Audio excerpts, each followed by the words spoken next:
અમદાવાદ સહિત રાજ્યભરમાં થનાર રથયાત્રા સંદર્ભે ગાંધીનગર મહત્વપૂર્ણ બેઠક થઈ। ગૃહ રાજ્યમંત્રી હર્ષ સંઘવીની અધ્યક્ષતામાં આ બેઠક થઈ।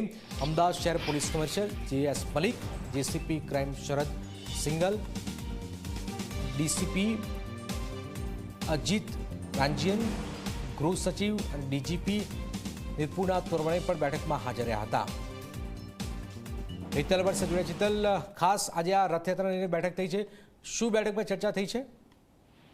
હજી જનક ચોક્કસ એવું કહી શકાય કે ગૃહ રાજ્યમંત્રી હર્ષ સંઘવીના અધ્યક્ષસ્થાને અમદાવાદ સહિત રાજ્યભરમાં જે રથયાત્રા નીકળે છે તેના કાયદો વ્યવસ્થાની પરિસ્થિતિ અને સુરક્ષાની દ્રષ્ટિએ જે પ્રકારે આધુનિક ટેકનોલોજી છે, સીસીટીવી નો ઉપયોગ કરવાનો છે, એઆઈ નો પણ આ વખતે પ્રથમવાર રથયાત્રામાં ઉપયોગ કરવામાં આવશે, એ તમામ પરિપ્રેક્ષમાં અત્યારે પણ બેઠક ચાલુ છે। અને એ બેઠકમાં જે પ્રકારનો રોડમેપ છે, ગુજરાતમાં જે પ્રકારની રથયાત્રાઓ નીકળે છે ને ખાસ કરીને સૌની નજર અમદાવાદની રથયાત્રા હોય છે, તો અમદાવાદની રથયાત્રા માટેનો રૂટ છે, બંદોબસ્ત છે, આ તમામ નાના નાના જે પાસાઓ છે તમામની અત્યારે બેઠકમાં ચર્ચા ચાલુ છે। ને બેઠકની ચર્ચા પૂર્ણ થયા બાદ જ આખી કયા પ્રકારની વ્યવસ્થા ઊભી કરવામાં આવી અને કયા પ્રકારની આ વખતે સુરક્ષાની દ્રષ્ટિએ ધ્યાન રાખવામાં આવશે, એ તમામ મુદ્દાઓને ચર્ચા કરવામાં આવશે અને તેની જાહેરાત થઈ શકે છે।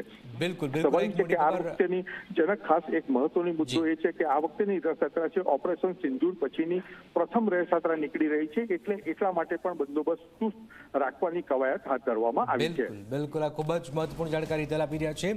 રથયાત્રાને લઈને ખૂબ જ મહત્વપૂર્ણ બેઠક ગાંધીનગરમાં મળી છે।